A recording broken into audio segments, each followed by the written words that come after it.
Hello and welcome to FPL Mate, your best mate for Euro 2020 fantasy football content. My name is Dan and today I'm very pleased to share with you my final team for Euro 2020 fantasy, or at least as close to final as we can possibly get it. Obviously there might be very last minute changes, but I'll try and keep you up to date with that. But this is a point in time where I'm finally happy with my team, finally looking at my team, and you guys might be in a similar position where you just look at your team and you think, okay, I think we finally got it. I'm happy with everything that I've got on the field right now. So that's kind of where I'm at right now. So if you do enjoy this video, if you do find this helpful, please do leave a like. And of course, guys, subscribe if you're new around here. I know that 60% of you watching this video right now are not subscribed. What are you waiting for, guys? If you want to beat your mates, if you want some tips all throughout the Euros to smash your fantasy leagues, come on, what are you waiting for? Hit that subscribe button. But yeah, before we get started on my team, just a quick word from my sponsor for today's video. So guys, before we start the video, I do have a great free-to-play game to tell you about who I'm going to be working with throughout the Euros. It's called Ultimate Fan, and the best way I can describe it is it's fantasy football meets Ultimate Team pack openings. Now the rules are pretty simple. You get some cards and you pick your favourite cards that you packed to play weekly fantasy games of football. The points are based on their real-life performances, just like Euro Fantasy or FPL, and if you get a really decent amount of points and rank among the top scorers of the round,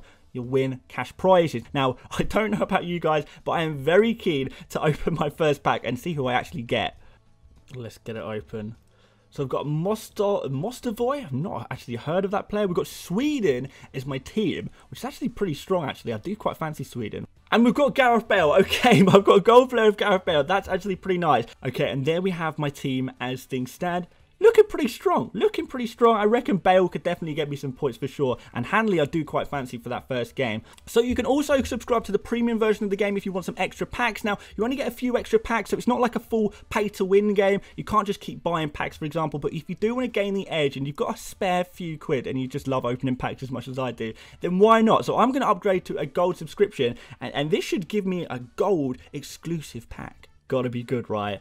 Eden Hazard. Okay, this is now we're talking business. We've got Lobotka and finally Verratti in midfield as well. So if you are in the UK or Ireland and you are over 18, you can play this game too. Click on the link in my description. Have a go. It's great fun. It helps support my channel, and which I really appreciate. And if you do play, send me your teams via Twitter at FPL Mate, and let's see if your Ultimate Fan team is any better than mine. Let's see. Send me those teams, guys.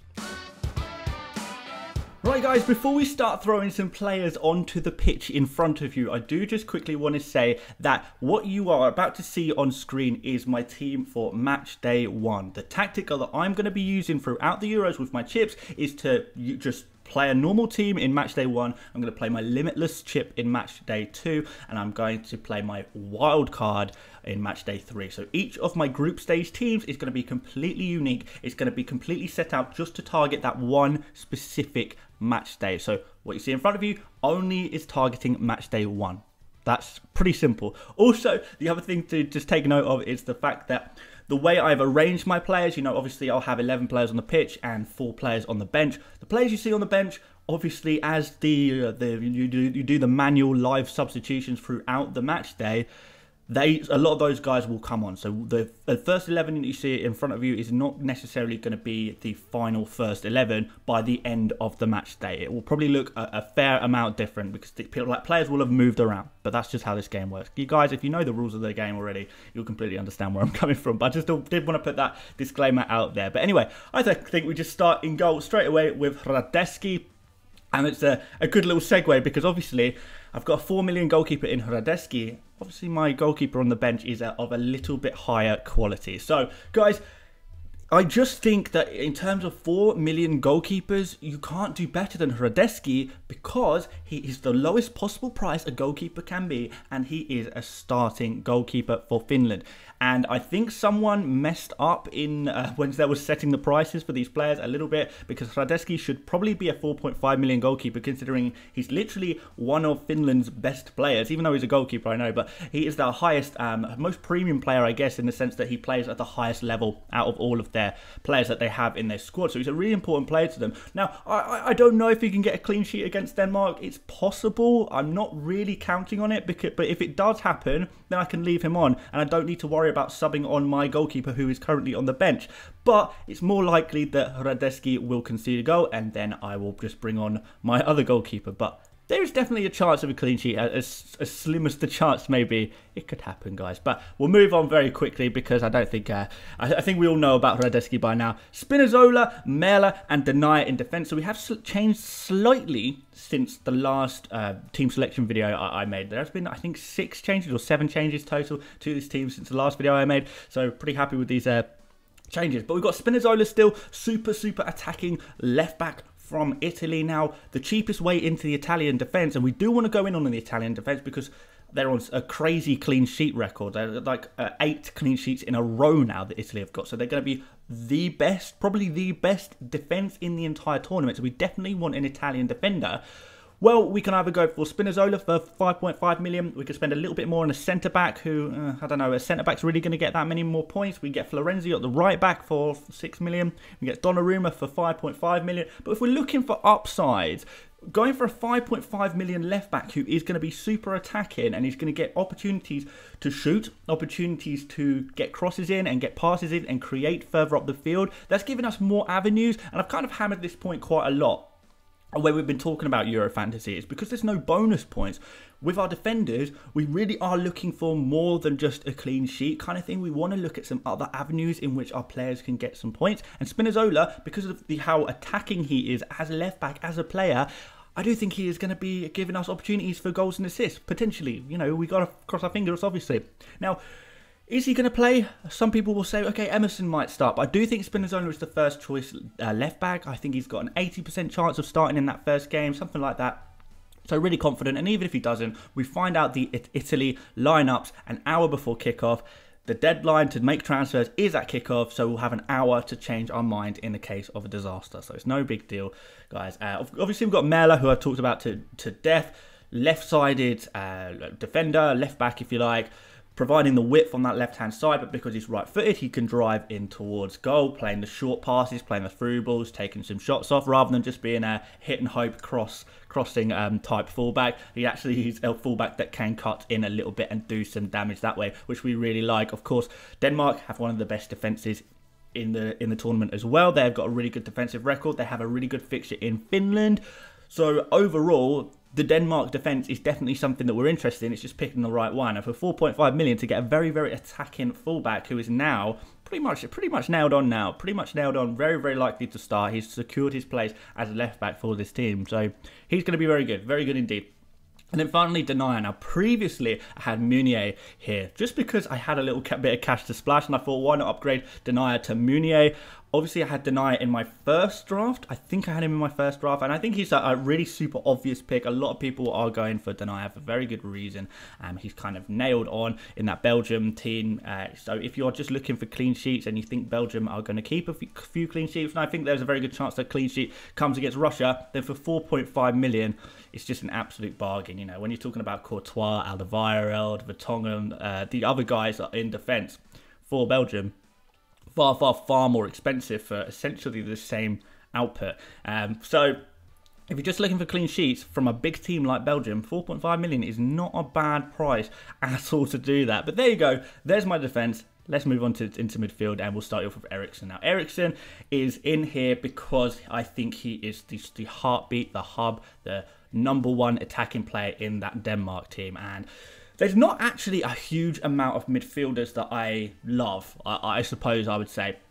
Particularly in Matchday 1. There are some good, obviously, midfield options, but in Matchday 1, there's not a huge amount of players with very good fixtures. Now, Eriksen and Denmark have a very good fixture. We've spoken about it already. They're playing against Finland. Finland could potentially concede a few goals. You could see easily that Denmark might score.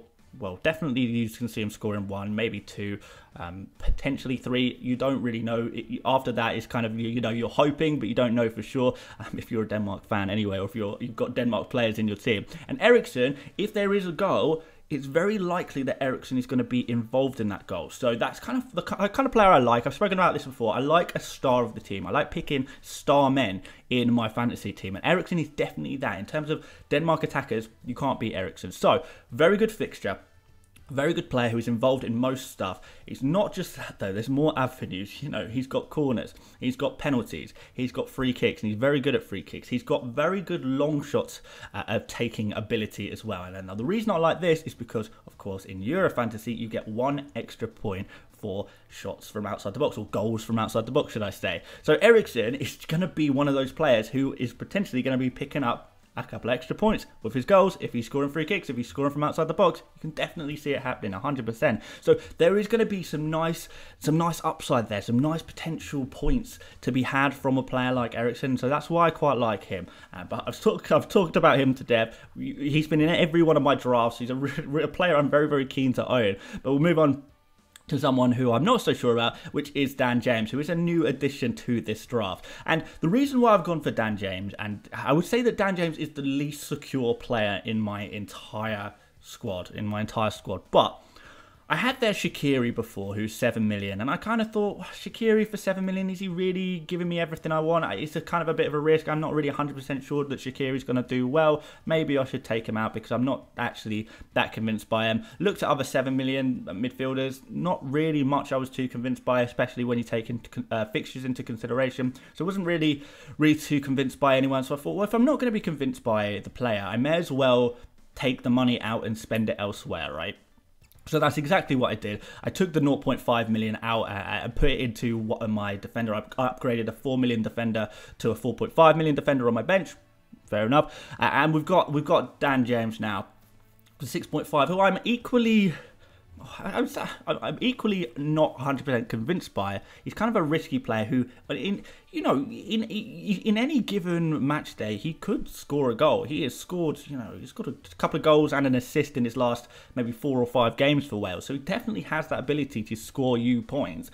It's just a case where it's going to happen. Now, James in all international games, he's not got any returns against Belgium. He's not got any returns against France, but when he was playing some of the more medium quality of teams, they're actually getting a few goals and some assists as well. So he does have that in him, and I do think against these mid-level opponents, and Switzerland I don't think are all that good, if I'm honest. Looking at their results recently, looking at their squad, I'm not really fully convinced by Switzerland at all. So I do think they are a team that will concede goals, and James is probably Wales' second best goal-scoring talent, attacking talent after Bale, you would probably say. I can't really think of anyone who I think I would put above James other than Bale.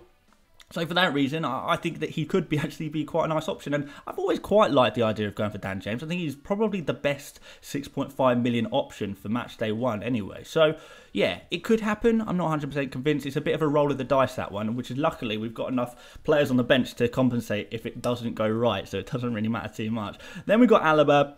5.5 million, super cheap. And are we fully convinced by Alaba? No, of course we're not, because he's a defender playing in midfield. He's a left back / centre back playing at left mid for Austria. But very good fixture. He'll be on all set pieces. So there's lots of avenues. Again, I keep saying avenues in which to get points, and this is kind of what we're looking for. And Alaba, with the set pieces that he has, maybe he takes penalties as well potentially. There is going to be different avenues for him to get points. So for that reason, you give yourself a chance, don't you? You give yourself a chance, and that's what we're after. And then finally, Berardi, who I've kind of been half backing this entire time, because I know a lot of people, maybe a week ago, maybe a week and a half ago, were saying about Chiesa maybe being the right winger for Italy. And I've kind of been looking at Berardi from the start, because I knew he got a couple of goals in some previous international games. But I've looked today.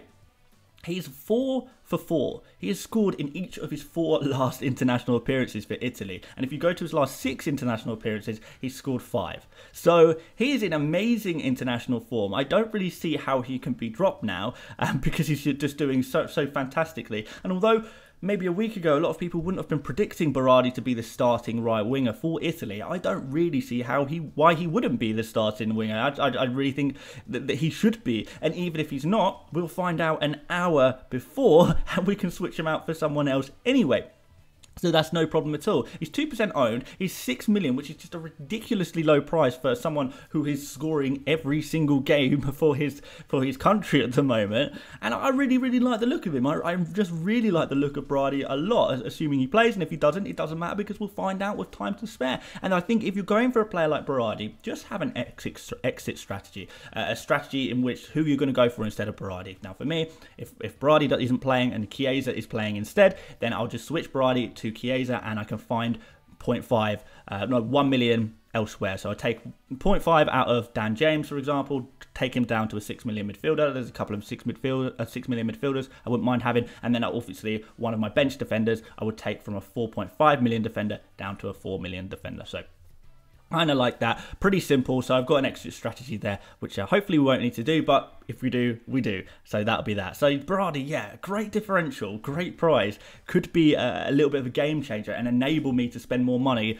in other positions, such as this position up front. Now look at that forward line. I genuinely think, now I think if you were going to rank all of the forwards for their match day 1 potential, how many points do you think they're going to get in match day 1?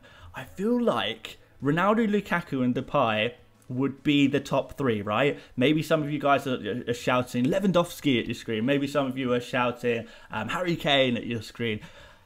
I understand the argument for them, but if I was to make a top 3, it would be Ronaldo, Lukaku and Depay for this match day anyway. And for that reason, they're the 3 who are going to be in my fantasy team because I just have so much faith in them. Ronaldo on every free kick and penalty conceivable, the absolute star of the show for that Portugal team against one of the weakest sides in the competition in Hungary. Poor Hungary in the group of death.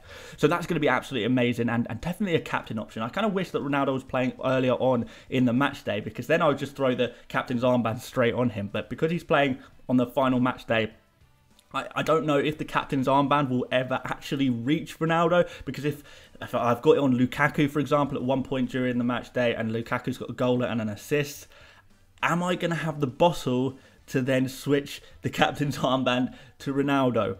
That's the question. I don't know. Am I going to have the guts? Because it's that stick and twist thing of the captains, which is going to be so much fun. How people use their captain's armband is going to be so much fun to see how people do it. Because obviously you can change it once per day to a player who hasn't played yet. Lose your captain points from the previous day and gain them on whoever you're switching it to. Yeah, do we go as far as Ronaldo? I don't know. I wish Ronaldo was playing earlier in the match day, but there we are. Lukaku, obviously huge potentials. You know, I've spoken about this before, but Belgium is built as a spearhead towards a spearhead of Lukaku. Lukaku's international goal scoring record is just ridiculous: 60 goals in 90 appearances, something like that. Because it's just loads of creative players all centered around Lukaku for Lukaku to finish them off. So he will be absolutely smashing it, as he has done for as long as anyone can remember. For Belgium, he just scores every single game seemingly, and Russia is a really nice fixture as well, and Depay as well, who is again the star of the show for Netherlands. There's a lot of this. Like I say, I like stars of teams. That's why those are the kind of players I really like. I like the player who dominates the goal scoring, the assist making for their team, and Depay's record is just phenomenal for the Netherlands as well. He really is the star, and particularly if Netherlands are playing in a 5-3-2 formation with Depay and probably Wout Weghorst up front, then Depay is going to be even more crucial to getting goals, because who else is going to get goals? Who else is going to get assists? Maybe Weghorst, but I think he's only scored 1 goal so far for the Netherlands. So Depay, with a little bit more international experience and star quality and being on all set pieces, Depay's on free kicks and penalties and stuff like that. So many avenues to get you those points. So yeah, love this forward line. Just absolutely love those 3 forwards, really do. So let's go onto the bench now, guys, and we will see my goalkeeper is now Backman, which it wasn't before. Before it was Krul. I've changed that to Backman now, who is the Austria goalkeeper, who is going to be playing against North Macedonia.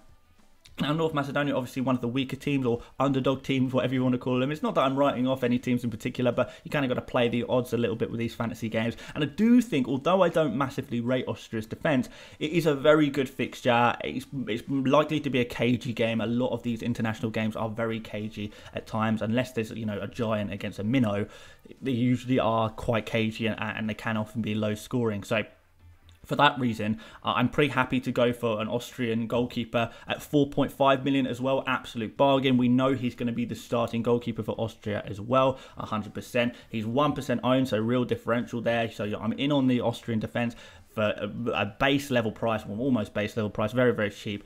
He's definitely going to be playing. He's differential, and I just really quite like all of those factors combined. And you know what, he could get a couple of save points as well, you never know. So he's going to be my goalkeeper. So obviously I took out Krul, and I just want to tell you guys why I did take out Krul from my team. And the reason is because a lot of people, and although I was kind of sitting here in the UK, it seemed very obvious to me that Krul was going to be the starting goalkeeper for Netherlands. Like, why wouldn't he be? But apparently in the Netherlands, very different opinions. So Dutch journalists, Dutch football fans are not actually really sure who's going to be starting, and actually a lot of people are leaning towards Stekelenburg being the starting goalkeeper. So that kind of throws everything into confusion. I don't want to take a risk. I want a goalkeeper who I know is actually 100% definitely going to be the starting goalkeeper, and Backman provides that for me. Tim Krul, Stekelenburg, they don't provide that for me. So we have replaced us. We have still got a Netherlands defender, or a defensive player, if you like, in Wijndal now. So Wijndal has come back into the team.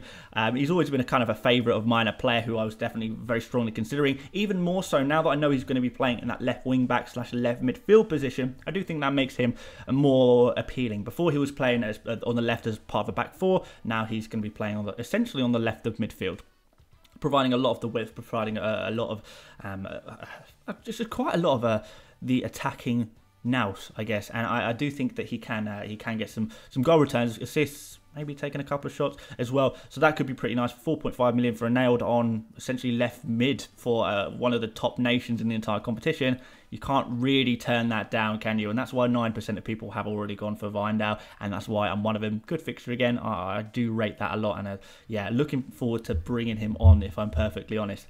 Then we've got Ferran Torres there, 8 million, probably the star of that Spanish team.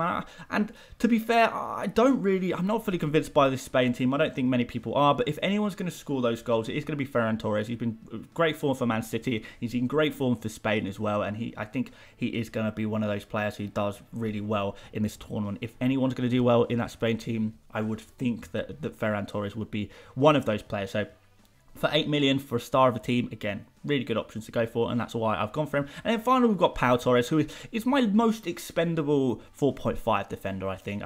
I might even switch him to a different 4.5 million defender, not because I don't think Spain will get a clean sheet. I do think Spain will get a clean sheet against Sweden there. Well, likely to anyway, but it's just that Pau Torres, is he going to get any other points from anywhere else? I don't really think he's going to score. I don't think he's going to get an assist or anything like that.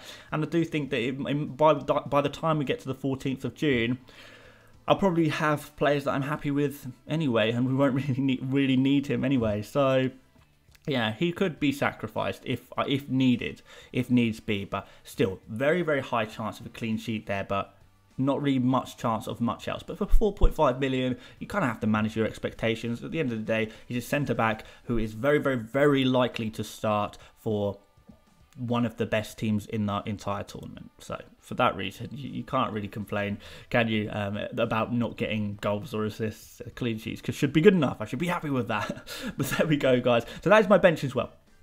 Obviously, if a player on the pitch doesn't score well, the bench guys come on. You know, James doesn't pay off, that's fine. We'll bring on Wijndal to do that, and we'll chop and change formation as the week goes on. If Alaba doesn't score, which is very likely, you know, we've got Wijndal to come on, we've got Ferran Torres to come on. It's all good in the hood. Radetzky, I'm not expecting him to keep a clean sheet. I'm kind of hoping that Eriksen scores against him, to be honest. If he doesn't keep a clean sheet, no problem. In comes Backman, nice and easy peasy. And you know, we got Pau Torres there for an emergency as well. If none of my players are scoring points, if all of my defenders have goals scored against them, I will be pretty upset. But Pau Torres is there to save the day as well. So loads of options there. In terms of captains, guys, it's not changed too much from last time, to be honest. So obviously, I think it's a really good idea to have a captain in mind for each day. Obviously, you can change the captain once a day. You can only change it to a player who hasn't played yet. Therefore, you need to work forward with your captain. So my match day one captain, so my 11th of June captain is going to most likely be Berardi, but it also could be Spinazzola. If Berardi / Spinazzola don't score, probably 10 points is probably the threshold, maybe 9 or 10 points. If they don't score 9 or 10 points, then I'll switch it to my 12th of June captain, who is still going to be Lukaku. I could go for Eriksen, but I think Lukaku is probably the one to go for, if I'm completely honest. So we'll go for Lukaku there. Then on the third day, on the 13th, we go for Depay. Probably the best player I've got playing on the 13th. And then on the 14th, if Ferran Torres was on the pitch, it would probably be him. And then finally on the 15th, it will be Ronaldo, should we get that far. But I'm kind of hoping that, you know, I'm kind of hoping really that I'm not expecting too much from the Italy players that I have in terms of captaincy. But between Depay and Lukaku, I am expecting one of them to score a brace. Not expecting necessarily, but I'm hoping that one of them will score a brace. And if they do, we won't get as far as Ronaldo. We won't get as far as Ferran Torres, whatever. I do think if one of them can score me something good, then I'm happy. So that combination of players, Lukaku and Depay, yeah, high hopes for them, really. So let's see what happens there, to be honest. But yeah, there you go, guys. I know this has been a bit of a long one, but you know, I wanted to share all of the thoughts towards my team. Of course, we're going to be going fresh with a limitless chip in match day 2, but this is going to be my team for match day 1. If there's any final changes, I will keep you up to date. I will let you know, or either on Twitter, on YouTube, or if I do a live stream, I'll tell you then, and towards the deadline as well. So I will try and keep you up to date with what I'm doing. But there you go, guys. That is my team. Tell me what you think of it. Is there any players you think is missing from this team?